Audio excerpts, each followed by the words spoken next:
Rob, do you want to? You've been having to think about this. Do you want to delve into detail a bit about that? What I mean about the whole... Sorry, Dave, edit point. I got distracted by a Teams message there. I've missed it. That's staying in, by the way. Oh, no.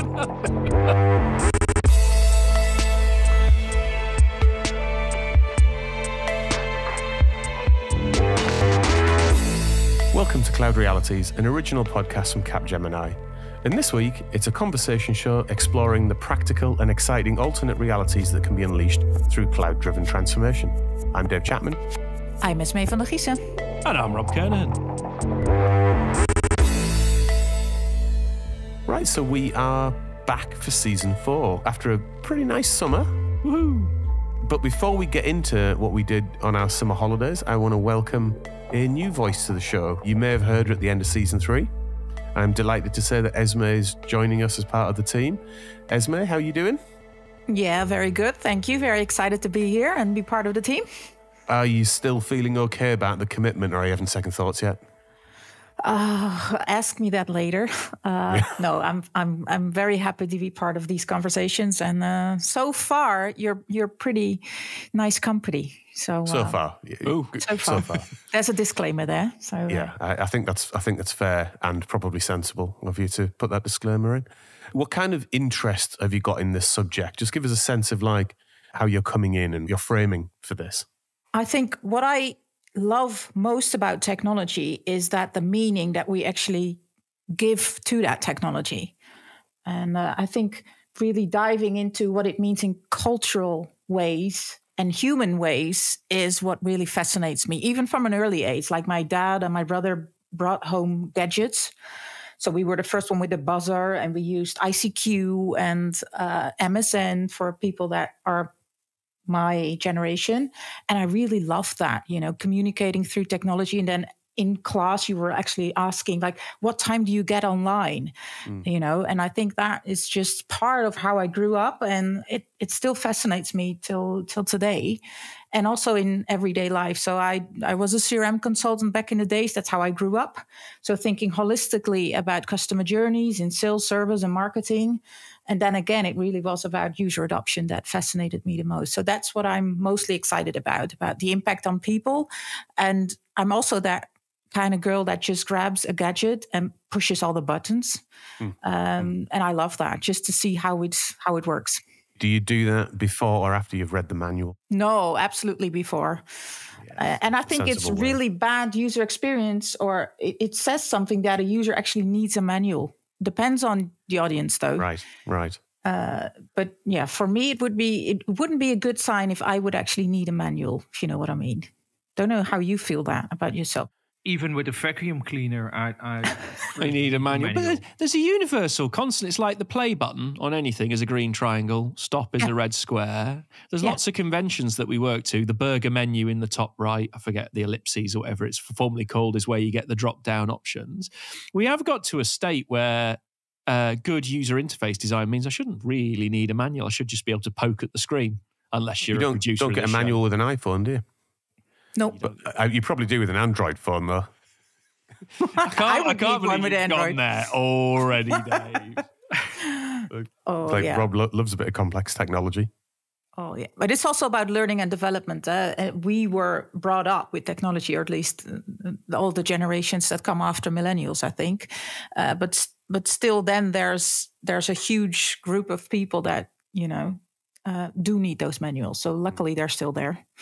But the way manuals are written is also like you could completely study on that. Like, how does a good manual work? There's a really interesting example in browsers on this that like Safari and Chrome and this sort of stuff, especially on a mobile phone, have loads of features that nobody ever uses, but they're really useful. So if you swipe on the URL bar, it does something. And there's, if you swipe in a particular position, it does this, but it doesn't tell you that exists anywhere. So there's this bit about, can you get on with the user interface and do the job you need to? Yes, but there's all this stuff hidden just below the surface. And apparently loads of people don't use it because they just don't know to. And why would you just start swiping randomly on the screen to find it? Yeah, right. Yeah. Well, you often come across those little videos on like Insta or TikTok or whatever. Love and those. Features you never knew about. Yeah. 5 features, how to get the most out of your iPhone, that kind of thing. I had the newest one on WhatsApp that you can actually, if you hold on to the camera, you can make a short video and then Yes. it like... Don't tell you that, though, did it? I know, to Dave, I would do an Insta reel for you that is how to get the most out of your iPhone, which is chuck it in the bin and buy an Android. And then you'll follow up with like 464 hidden features of an Android phone. Yeah, because it actually does what you need it to do, opposed to the horrible ecosystem that one can get sucked into. So if you hadn't noticed, Rob is also here. How are you doing, Rob? Did you have a nice Hello. summer? Yes, yeah, it was good. No, it was had a nice holiday away. Overseas, Far East. Well, not Far East, and was relaxed. So that was Now, good. I believe you A bit went of to a different Thailand, culture. is that right? I did. So we did a bit of the big city in Bangkok. We went to the national park where we went walking around in the rainforest, which is good. And you'll be very pleased to know, Dave, that whilst walking around in the middle of a rainforest, it was very slippy and it wasn't exactly, it was literally just in the middle of nowhere. And there was a hill. I missed my footing, slid all the way down, stood up and was completely covered in mud at the bottom. So there's an image for you to maintain. And then after that, we went out to Koh Samui. Where for are a the bit of a pictures, relax. Rob? Where are the pictures? There's no picture of that event. That's impossible. No. Sounds like a metaphor for your working week this week. Let's not talk about this working week, right? Let's forget that. But we also got out on a few jet skis as well. Who doesn't like a jet ski? The big question I have been waiting to ask you, though, Rob, is did you have a bucket while you were there? You have been saying this, and I do not know what you're talking about. You've missed out. Sorry, you mean the bucket with where you buy the is that the one with the alcohol in it? Correct. Oh no! Did you have a bucket? Sorry, no, sorry, I didn't get to that. You've missed a key cornerstone of the Thailand beach experience, my friend. Maybe we just go to different beaches. I don't know. I didn't see it Not available. a specialist thing. But no, I didn't. Although what is nice when you go out there is you can. I don't know anybody's ever been in the North Sea, but you don't stay in it for long. Whereas there, you just walk in, you can sit down in the sea, and you can just stay there for as long as you like. It's definitely not like the North Sea. No, it's not. It's very different. No, it's gorgeous, isn't it? And the only one that's up there for me compared to that is the Caribbean Sea, which I think the Caribbean Sea is the nicest sea in the world. And excellent bridge here, Marcel. Where did you go on holiday? Yeah. So Bonaire, 3 weeks, Bonaire. Yeah. Caribbean Sea. So some snorkeling and diving and just Marcel, relaxing. how many times have you been to Bonaire? In the last 4 years, I think 8 times. He gets welcomed by the Prime Minister of Bonaire now. Yeah. He's an integral part of the GDP of Bonaire. Yeah. It's baked in. Marcel's spend is baked in for the next 5 years. Yeah. So Pays for the Department of Education. Yeah. So and the positive thing is it's still Dutch. So it's really weird when you arrive. There are palm trees, but people are still talking Dutch. It's really weird. But it's the Caribbean, so not like the North Sea. Definitely not like the North Sea. It's the water is 29 degrees, millions of fishes, and relaxing every evening with a beer and look at the sun dropping in the sea. And Marcel also said to me that the 10-bedroom house he's got there was relatively good value. Well, and with the 20 servants. Yeah. Apparently, it runs itself. Apparently, Yeah, runs itself. exactly. Yeah. Was there enough room to get all your hypercars on the drive, Marcel, as well? He had to build. He had to dig down for that. Like one of those giant basements where you've got a Ferrari section and a Bugatti section. I mean, some would call it excessive, but getting your 5 hypercars on a plane and having them shipped to your holiday destination just so you can use them, if you want to. Some would say would be opulence, but Marcel, you do what you do. It's a small island with no highways and no traffic lights, so you don't need. He took his G-Wagon instead. G-Wagon and a Defender. Yeah, I took the Defender. So. Yeah. Cool. Well, look, we're all back, and it's good to see everybody. And Esmee, Dave, no, Dave, stop. Yeah. How about you? Where did you go on holiday, and what did you do? You can't just skip over yourself. So I went to. Well, thank you for asking, Robert. Somebody cares. I had a brilliant holiday. I went to Glastonbury for the weekend, and then very quickly after that, by accident of scheduling more than anything else, went to Japan for a couple of weeks, which was absolutely amazing. Like, properly lived up to my expectations of what it would be like. The downside of all of that, though, did a lot of walking during those 3 weeks, and I have completely knackered my knee. So That's an age thing, though, isn't it? You've just basically declared your age. Kind of awful. Glucosamine, mate. Glucosamine for your knees. Take it. It's good. When my knees get sore, I take that for a few months, then it fixes it, and then it comes back about 2 years later. Yeah, I'm in physio at the moment, so I'm going to ask my physio about that. But yeah, so hopefully it'll be fixed in the next couple of weeks. But it's the weirdest thing. It's like a slow motion injury. Like it didn't actually hurt, but it kind of gives you this weird feeling of like nausea and dizziness. It's pretty unpleasant. Torn cartilage is what it is. Oh, that doesn't sound like much fun, Dave. No, it's not nice. Not nice. Anyway, Doesn't but it was sound very ninja-like either. No. If you want to be a ninja, you got to be light on your feet. Make sure you do that effectively. Good experience of that. Apparently, it gets you back to sleep after a bit of ninja running as well. It's ninja running. Go back to sleep. So on with the show then. Let's first of all talk a little bit about season 4 and some of the differences. So the way that we look at the show, which hopefully is evident, but I'm not sure, is seasons 1 to 3 have been a bit of a market scan. So a big reflection of what's going on the market. And there's no better example of that reflection than the rise of AI over the tenure of the show. Like literally as we started the show a couple of years ago and we were writing the first episodes, it was pre-ChatGPT, incredibly. So, we weren't thinking going into it that AI was going to be such a prominent feature of the show over the course of the first 3 seasons. And certainly not to the point where we do some compilation episodes and we literally use AI as the sort of hosts of those shows. That wasn't in our thinking at all. So that's an example of I think of how we've tried to reflect the changes in the industry. And that will continue during season 4 with guest shows and the way that we've done them so far. But what we're going to introduce into it, though, is a bit more of a feedback loop, Rob.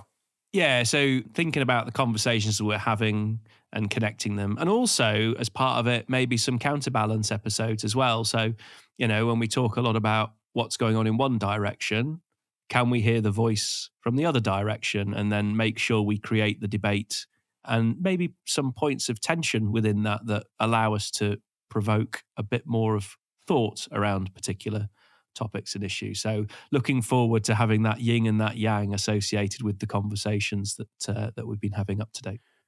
The other thing we're really excited about trying to do is get into listener questions.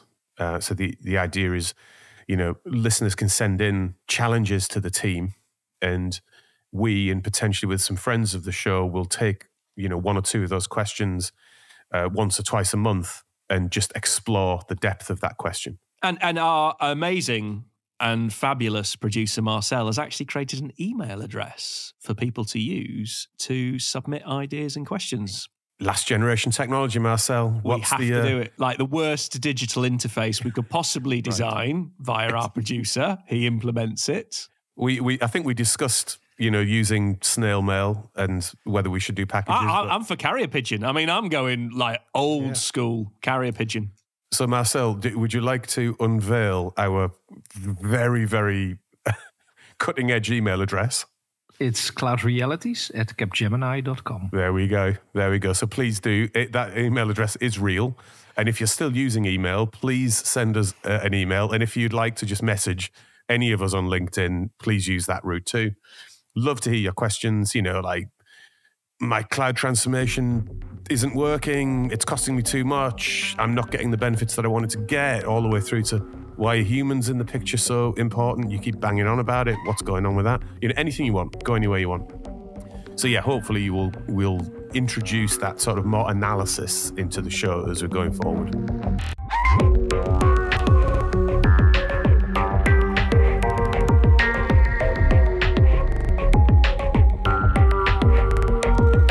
Through seasons 1 to 3, what we've been trying to examine are the different dimensions of the practical and exciting alternate realities that can be unleashed through cloud-driven transformation.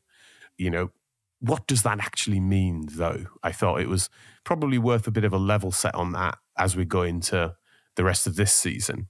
So we're going to just unpick some aspects of that. So, Rob, let's start with cloud-driven transformation. Is that just exiting a data center? Oh, David, no.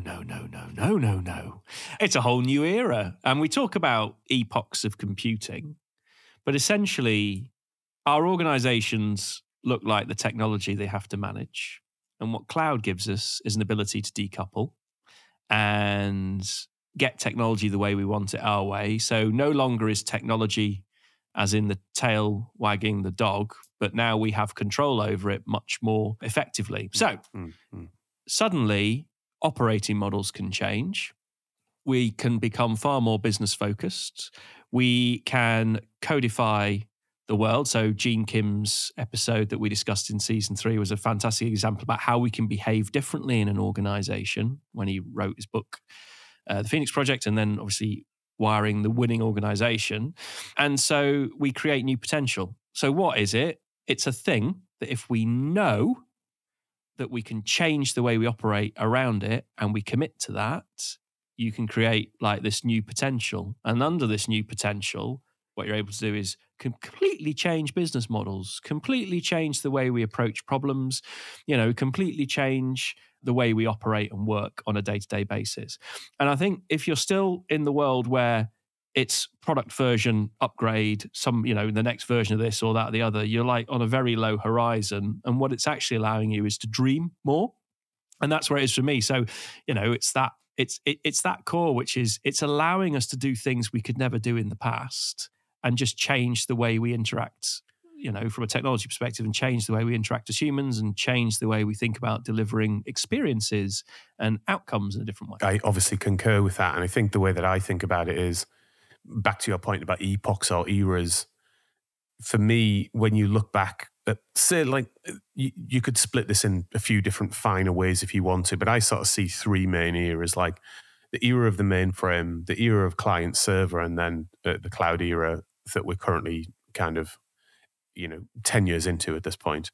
And in each era, it seems to me, organizations have shaped themselves around the technology. So in the era of the mainframe, that was very scientific. It was a big thing in the basement. You had to trot down and book your time on the mainframe, and then ultimately you would get some, computation, and you'll get some results back. And that had a certain tick speed to it.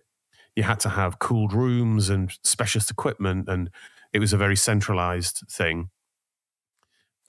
Client server comes along. Client server then democratizes technology.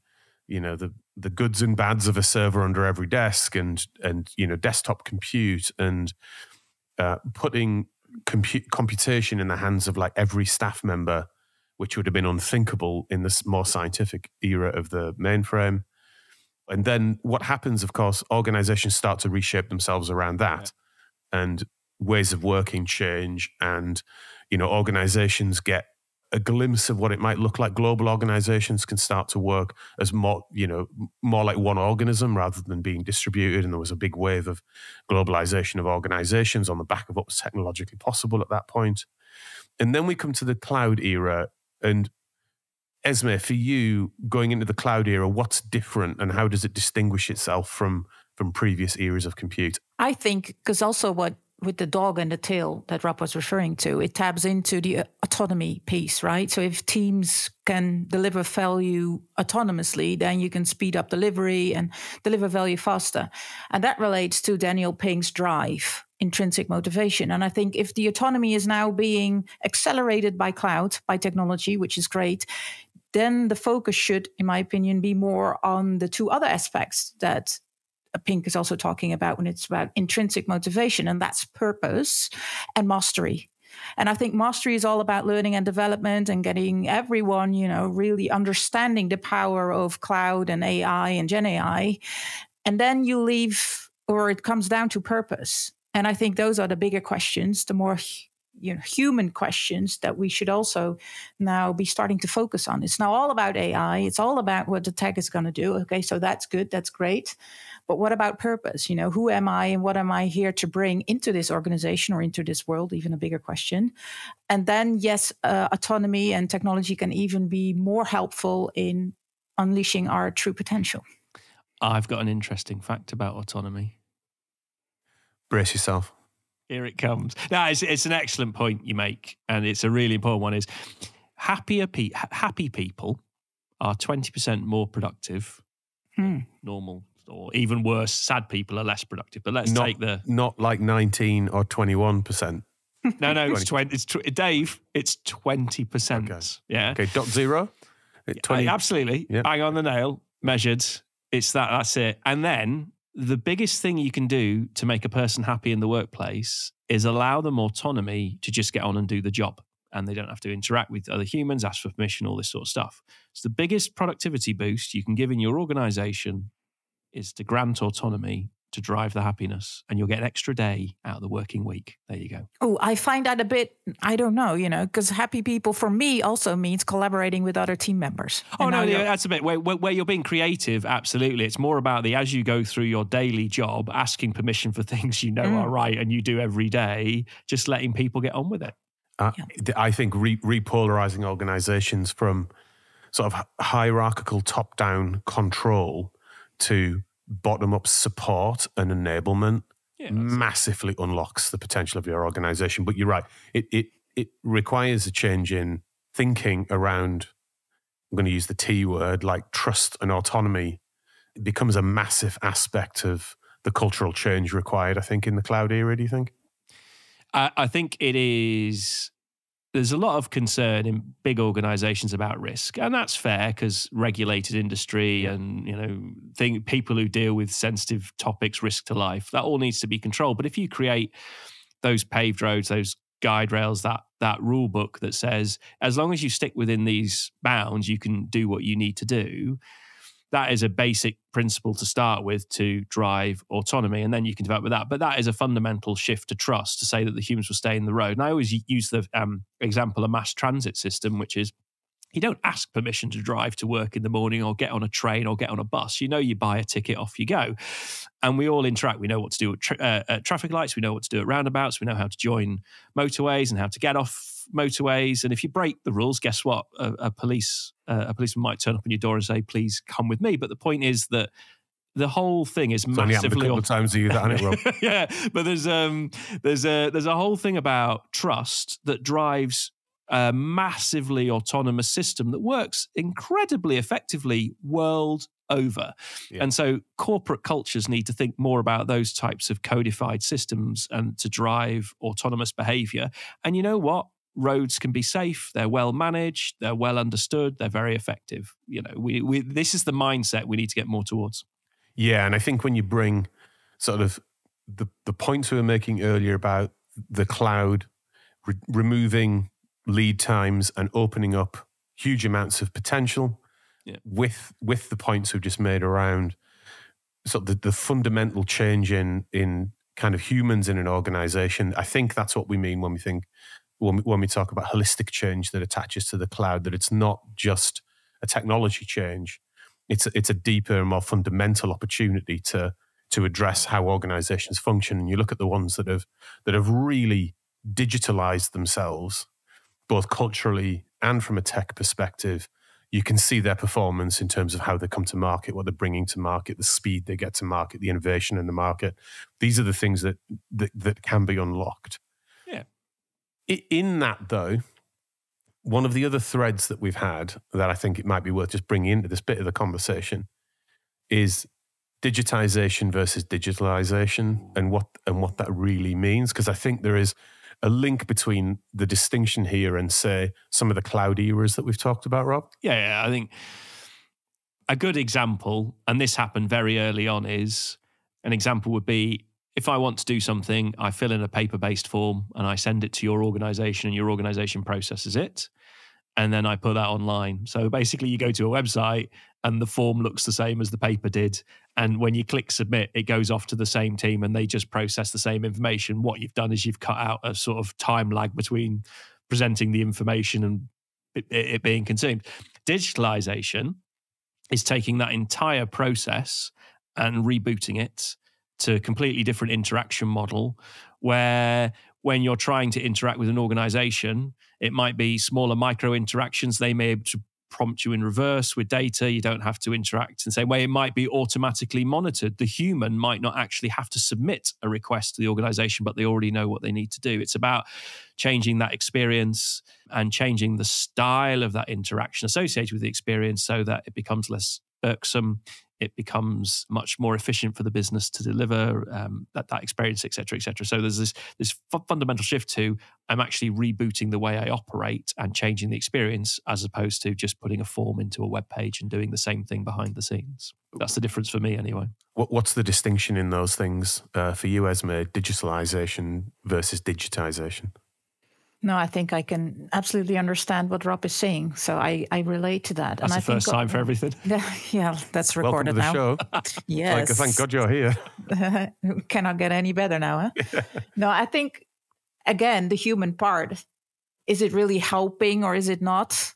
Is it fully digitalized? We now also have mortgages, right? That you can completely, with an app, you can just get your mortgage. There's no person on the other side. And that's changing also business models. That's really intense for, I think, an entire company, especially if you're used to printing everything and doing everything by hand. So for me, it's also a distinction between the startups and the mentality of having that from the start compared to the larger companies that are slowly moving into that direction.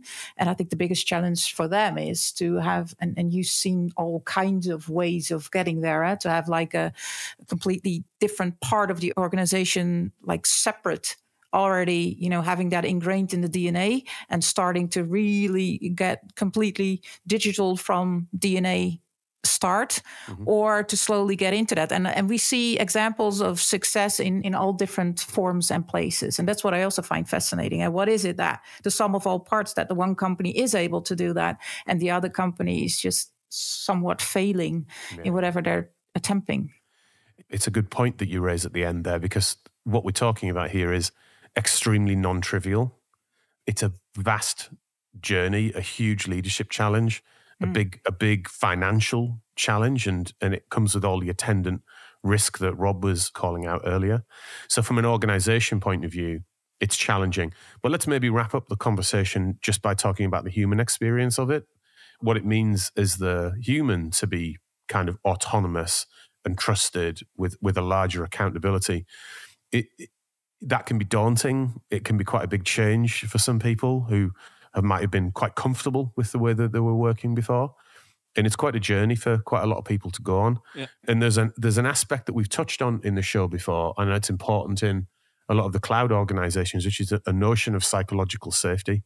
Rob, why is that critical in the sorts of organizations that we're describing, or the sorts of transformations that we talk about? Yeah, it's a hard thing to unpack sometimes, but organizations that have been used to working in a command and control, risk control mechanism don't like to think about failure. Okay. But through failure, you learn better. So we've all learned past the sort of last decade that the test failed learn loop is a really effective way to get the better results out. As long as the failure isn't something catastrophic, but is understood that we might try something and it might not go the way we wanted, but it doesn't mean that the results are useful, but the impact to that can be managed. So we then start to introduce this. We'll have a go and see if it works. And for many, that's not the culture they've lived. And the culture they've lived, they're now in control of these organizations. So they've grown up in a different culture and style. It's very difficult for them to let go. And what you've got is a new generation coming in who want this test, fail, learn, develop, improve loop. And so there's this tension that grows within the organizations that is, I want to try things out. Cloud allows me to do that. I want to see if we can improve what we are. But there's this culture above that says, no, everything we must do must be successful. We must go. We must be structured. We must deliver. So then there's this fear that if you do try test, fail, learn, loop, that actually, what does that mean for me personally if I have to put my hand up and said, we tried it for 3 weeks and it didn't work? And that's not a psychologically safe environment. So people then don't want to experiment. And then they don't get all the benefit from experimentation and trying new things. So creating the environment, you said it earlier about it's not top down, but it's bottom up enablement, and creating a place we say, we want to try this. We know it might not work, but it's okay if it doesn't, just as long as we learn from it. That's the environment where suddenly you start to create psychological safety. And through that, then humans get curious, they do interesting things, and out the back, you actually get much better results. And people are a lot happier. Again, go back to my point earlier about autonomy. And it's that which is the crux of the problem of psychological safety. The other thing that's very interesting is allowing people to interact at a human level that isn't work focused is another way to get people to trust each other much more. So that 5-10 minutes at the beginning of a meeting where you don't talk about the issue at hand or the thing that you need to do, but actually just learn about each other, is a great way to build that. But many think that's a failing of the meeting and they go firing straight into it. So it's being consciously aware of what humans need to be able to be effective. Esmee, what's your lived experience of this? Like, have you felt any of these things as you've gone through your career? So, I think since the beginning, I think repercussions is one of the key things, and it doesn't even mean that you're being, that you're experiencing it. But if you even see it, that somebody else is being punished because they tried, or you heard the rumor about somebody who tried, I think those are all aspects that can really spiral down. And then something like psychological safety, especially in the Netherlands, you hear that all the time, and inclusive and diversity. But sometimes what it tends to happen is that it starts to become a joke, or that it starts, and then it loses its power. So I think it really is about living your own truth. And I'm a true believer that it's top down and bottom up at the same time, because there's power in a system, in a group dynamics. And if I do believe that leadership is that important, that everything that's grassroots, that is beautiful. But if it comes up to a level of leadership that doesn't, really step up and joins the game, then you're only as good as that level. I think that's spot on. And the leadership aspect of it, I think, is important for everybody going through this journey. I know when I ran a cloud transformation a number of years ago now, the leadership change that was required and sort of personal development that I had to go through firsthand was not what I was anticipating, actually. And it took a while to get used to the idea that I was going to have to actually quite fundamentally change how I was approaching some of these things and go on a personal journey. And I would encourage anybody that's involved in one of these transformations or an organization that's transforming is to kind of really embrace the personal journey aspect of it, because it's quite illuminating. And anyway, we bring ourselves in it as well. Sorry for adding that, but I think you bring yourself to the table, to every transformation or every program you're part of, and it doesn't matter what kind of role you are, but you're adding something to the flavor. And sometimes we tend to not see that, because that's something that you're not very aware of. But I think we should be very open to ourselves about that as well. Like, what kind of energy am I bringing at this point? Yeah. Am I still there? Am I still a cheerleader, or am I actually sabotaging myself while I'm also pointing at others? So there we go. That's a bit of an exploration of the practical and exciting alternate realities that can be unleashed through cloud-driven transformation. Hopefully we've given some of the aspects of what we mean, or at least scratch the surface of that, and we will continue to drill into it over the course of season 4. And like I said, with some aspect of feedback loop, and we would love to hear your questions, the issues it raises for you, the challenges you might have, that we can introduce into the show as we go forward.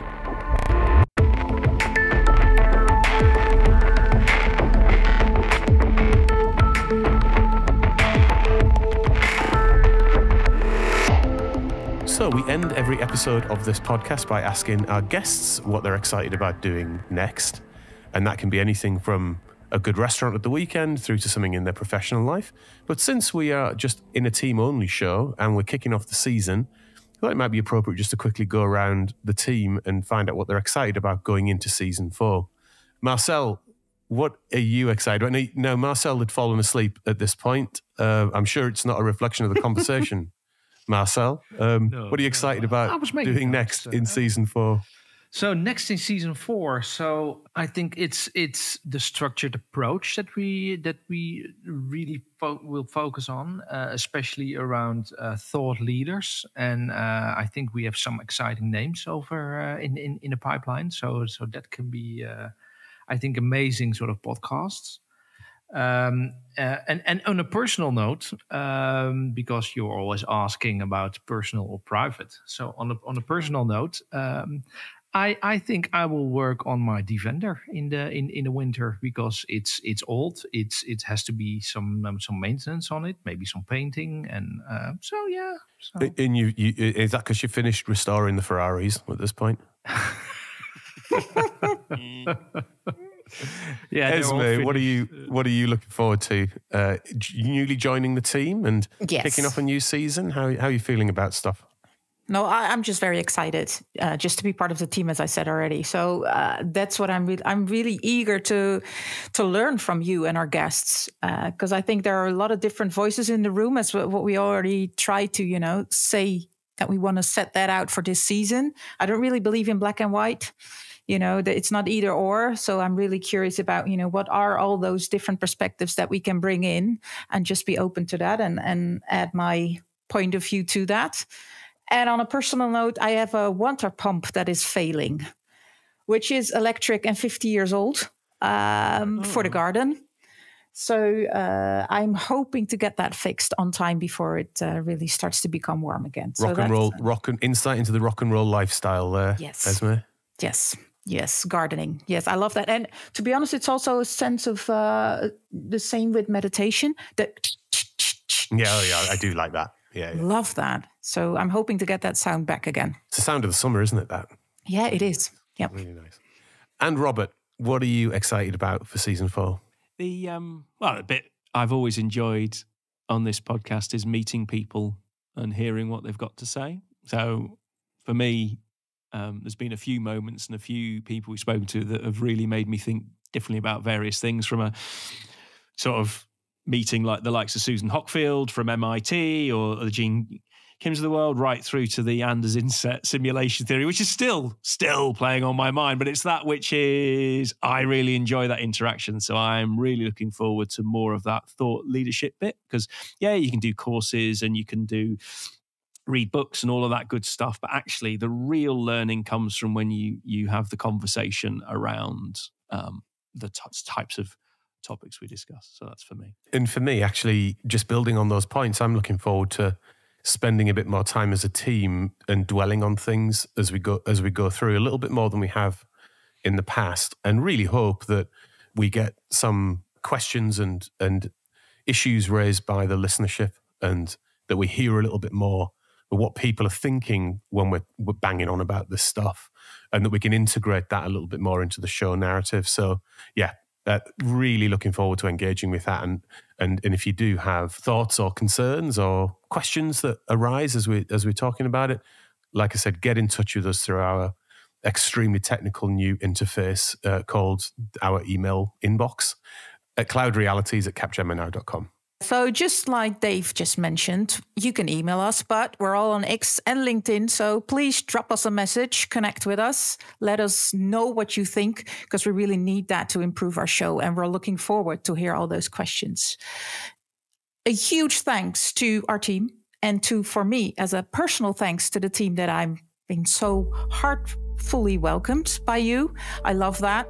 Ben and Louis, you are true wizards in editing and sound. And Marcel, you are a great producer as well. So thank you for that. And all the listeners, we hope to see you for the rest. I love it. Just that little bit of, are we sure? Oh, we are so looking forward to the next episode. See you there. And don't forget, we will see you in another reality next week.